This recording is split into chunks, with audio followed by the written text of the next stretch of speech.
No one knew that I was a sex addict until the company's team building exercise. I had forgotten to bring my medicine along for that night and was assigned to a tent with a male colleague. I was in tears as I climaxed right before his eyes. And now that there was no turning back, my impulses spiraled further away from control. Chapter 1. No one knew that I was a sex addict until the company's team building exercise. I had forgotten to bring my medicine along for that night and was assigned to a tent with a male colleague. I was in tears as I climaxed right before his eyes, and now that there was no turning back, my impulses spiraled further away from control. Due to my addiction, my heart had been pounding the moment the supervisor came and told us we were staying the night at the hot springs.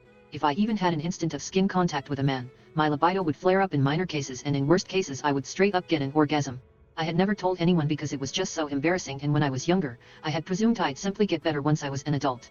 That was until I realized the symptoms were getting even more out of control. And there was that one time I almost moaned out loud in public. Fighting back the embarrassment that almost killed me, I went to the doctor and got some medicine. However, I had forgotten to bring my medicine as this team building exercise was organized out of the blue, and very far from my home. Even as I fought against the fear eating me inside, warning myself to restrain myself and stay well behind, our supervisor suddenly announced, "Sorry guys, all the rooms have been booked, but we have tents.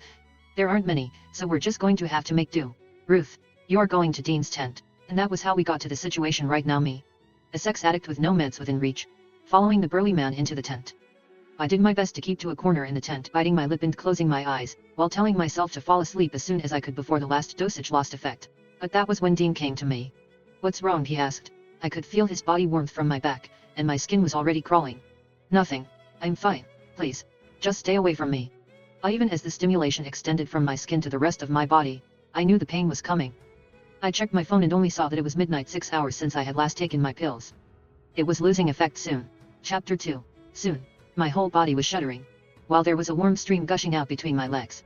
I kept my head buried between my legs and did my best not to look at Dean.